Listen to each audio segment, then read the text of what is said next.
Today I'm gonna make my personal tier list of things in the US ranging from bad to absolute hell. Some of the things are gonna be backed up by data and some of them are just my personal opinions. Starting with car dependency. For that I recommend you read this article, Car Harm, a global review of automobility's harm to people and the environment.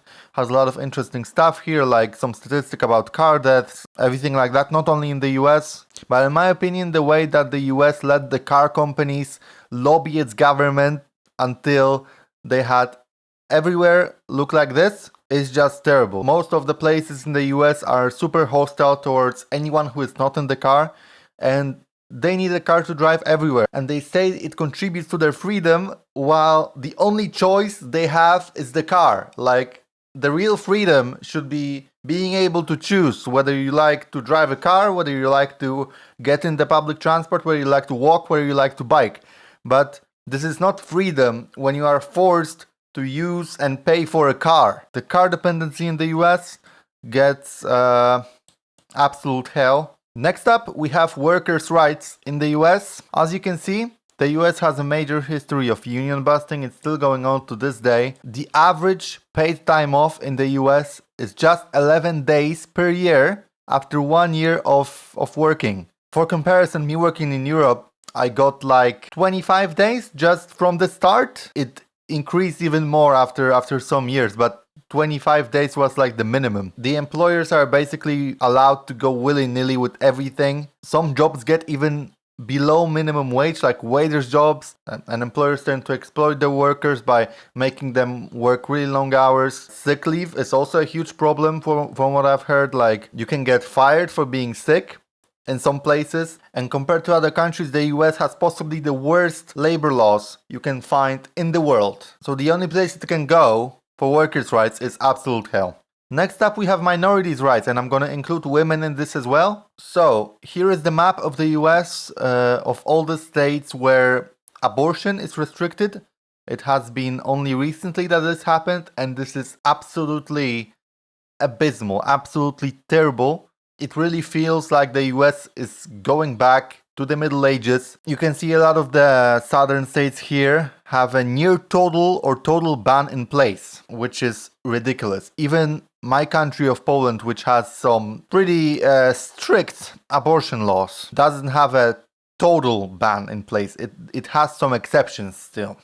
Next up, we have anti-trans bills.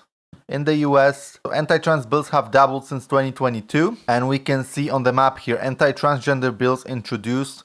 In some states, 35 plus, like in Texas, Oklahoma, Missouri, 43 bills in Missouri, 48 bills in Texas. And as I said, even my country of Poland, which is not known for its progressivity or whatever, we don't have trans rights, don't get me wrong, but the level of hatred and the level of political condemnation that goes on here is astounding. We don't have trans rights in Poland, but we also don't have anti-trans bills, you know? So this is possibly one of the worst situations in the world. Apart from maybe countries like Ghana or countries in the Middle East, this is the worst of like the actual Western world. I'm gonna put minorities' rights in the worst, or no, because we have some places that you can get the death penalty, which is even worse. So I'm gonna put it in terrible, okay? Next up, we have healthcare. Oh boy, are we in for a treat here? So, average healthcare cost in the US. The average premium for a single coverage in 2023 is $8,435. This is already pretty extreme, but this is just for insurance. Now let's have a look at the average hospital bill. The average per day hospital cost is $2,883. I want you to keep in mind that in some countries, I don't know if not most countries even, there is some sort of universal healthcare. In some places, even healthcare is free. Like in Poland, it's free. Or in Denmark. Some bills I have seen online for like tens of thousands of dollars, which are entirely possible, basically bankrupt people, because around $35,000 is the average salary of a worker in the US, which is incredibly inhumane, but that's like the recurring theme here in the US politics at large. But I guess on the flip side, if you can actually pay the enormous costs of healthcare, The healthcare itself is not the worst from what I've heard, so the quality of healthcare is pretty okay. It's just super, super expensive. So for that, I'm putting it in awful, the highest ranking yet. Next up, we have college. So the average college tuition and fees at 4-year school in 2021-2022 was $19,806. Okay, not too bad yet. Not too bad. The total fees, including the campus room and board, books, supplies, and other expenses, was $36,436. So this is basically like a normal salary or a normal full-time salary just to study at the university. So you would need to work a full-time job and pay every last penny that you earn just to be able to study at the university. I'm not gonna go over all the downsides and greediness of universities as institutions now. This is a topic for a whole other video. In Europe, in some places, again, like Poland and like Finland, for example, universities are free. You don't have to pay anything except for your housing cost wherever you want to move for the university. I'm not sure why, in that case, someone would pay this huge amount of money to study in America when you can get the same degree for free in Europe. So college goes to awful, along with healthcare. Also, the barrier to entry to education is often used as a tool of violence towards the oppressed communities, like the black community, for example, because if someone can't afford to go to college because it's so expensive, then they cannot get a better job and stuff. I'm gonna degrade it to terrible, actually, because of that. Next up, we have education before college. So I wanted to touch on what is actually taught in American schools and how American-centric it all seems. As you could probably see on multiple clips online, Americans are often not able to point out countries on the map outside of the US. So this is the first awful point. Also, a lot of schools teach what is called American exceptionalism, which means that like America is the greatest and like nothing compares to America. For example, a group of South Dakota lawmakers pushed forward an initiative on Monday that offers an optional social studies curriculum for K-12 and university students rooted in American exceptionalism. So this is for university students, but the curriculum for high school and middle school in the US contains a lot of that. And I'm not going to say it's an exception from like a lot of the other countries, including Poland, for example, because a lot of countries tend to glorify their history, their own country, even if it's not entirely factual and even if it's rooted in like discrimination and stuff. So a lot of countries are guilty of that. But in the US, because it's such a prevalent country in like the international stage or whatever, this sentiment is magnified by like 10,000 times. Yeah, I'm gonna put it on awful because it doesn't really stand out in comparison to other countries, I feel. Like, not a lot of countries have great education, basically. Maybe Finland has it, maybe some Nordic countries, but that's about it. That's about it, to be honest. Like, I wouldn't say Europe has particularly good pre-university education as well. So, just gonna go to awful. Next up, we have local transportation. So we're gonna focus on buses here because this is the main mean of transport for many American cities. So I'm gonna compare one of the biggest cities, which is LA, to a bit smaller city, which is Milwaukee. Obviously, the best local transportation in the US is in New York. I wanted to give a more representative example than that because New York is just one place. So let's take a look at LA local transportation. We have tram lines here. We have 6 tram lines, okay? And we have a whole lot of bus lines, okay? Let's have a look at one of them. Line 152, for example. Let's have a look at the schedule. Yeah, you can say it's pretty frequent. So you have at least like 4 buses an hour, which is really good. In general, the big American cities tend to do local transportation pretty well. Let's have a look now at Milwaukee. So it has just buses, no trams. It has this many lines. You can see the map here. The coverage is pretty good. You can see pretty much the whole city is covered.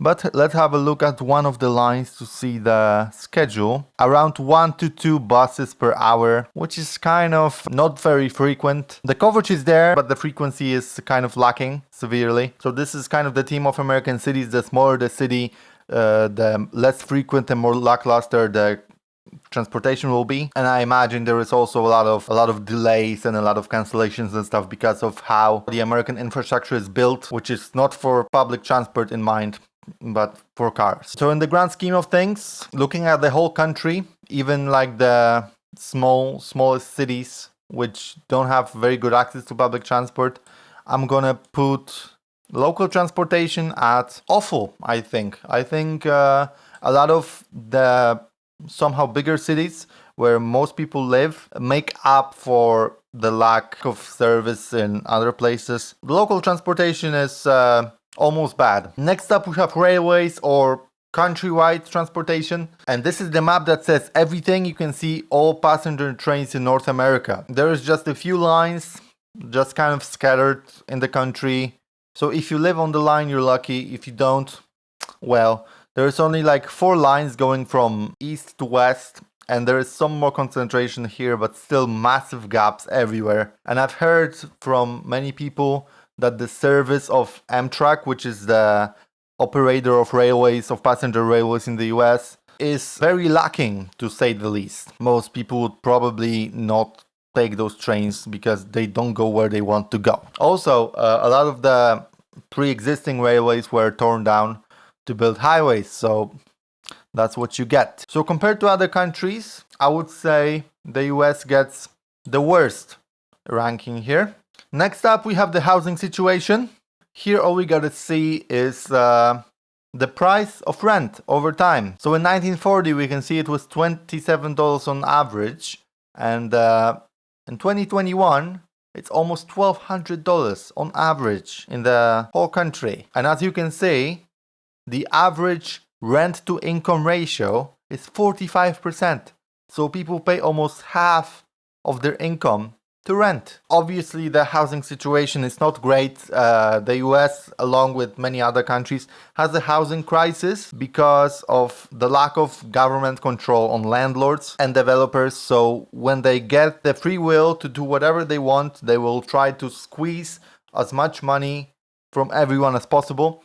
So as you could have heard, before the 1980s, a lot of places in the world had a strictly controlled rental market, and most of the homes were actually public homes from like the councils. The private rents were actually cheaper because they were targeted at people who couldn't afford the public housing, which is completely the other way around today. In the 1980s, of course, there was Margaret Thatcher in the UK and Ronald Reagan in the US, and they kind of deregulated everything, and that's why everybody is way worse off now than they were before. So I'm gonna say a lot of countries also have similar problems because of neoliberal policies. I'm gonna go and give it a terrible, I guess. Terrible is a fair assessment. So next up we have what I called life in the big city, which is gonna be more positive for a change. So in the big cities in the US, like New York, Chicago, LA, that kind of stuff, you get as close to living in like a walkable place as you can get, basically. In New York, a lot of people use the public transport because it's really good. You can basically walk most places. You have a lot of businesses just kind of on the street, along with apartment buildings. So it's really good compared to like the suburban places or rural places. I'm gonna put the big city living in the US in bad, the highest possible tier, because it's still not the same as living in a European city, but compared to all the other experiences you can have in the US, this one is the best. And comparing it to living in the suburbs, oh my god. So in the suburbs you have all of these single family homes with a large lawn in front of them, and everybody has to have a car because there is no shops, no workplaces, no retail buildings, nothing around. Everything is a drive, basically, so you need to drive everywhere. These places are obviously the least effective economically. They lose cities the most money. They are the most wasteful. They are like the worst places to live because you don't have access to basically anything without a car. So I put big cities in bad, and suburbs are gonna be absolute hell. Next up we have gun laws, and all we need to see is this map of shootings in the US until April 2021, just from that same year. So these were the shootings until April of 2021 in just this same year. This is crazy. No other country has this many shootings going on, ever. Let this be the testament of how bad the gun laws are in the US. So we're gonna put gun laws in absolute hell, because so many people die every year, including children. And the last one, we have crime. So this is not a homogeneous issue in the US, I would say. So here we have a graph showing crime levels in the US from 1990 to 2020. So you can see it has fallen sharply, countrywide, sharply. There's a bit of a pickup here towards the 2020, but in general, it's falling, which is good. But as I told you, it's not a homogeneous issue. We can see here the list of United States cities by crime rate. So the worst in the whole country is the city of Mobile in Alabama, which has in total over 5,000 crimes committed per 100,000 residents, which is just staggering. How much is it? And obviously a lot of other places are going to have much less. So with crime, I guess the US falls kind of like in the middle. It's not the worst, it's not the best. Surprisingly, for crime, we're gonna go with terrible. Alright, so that's the tier list, guys. Thank you so much for watching. Thank you for hanging out. And I will see you in the next video. Like, subscribe. Bye bye.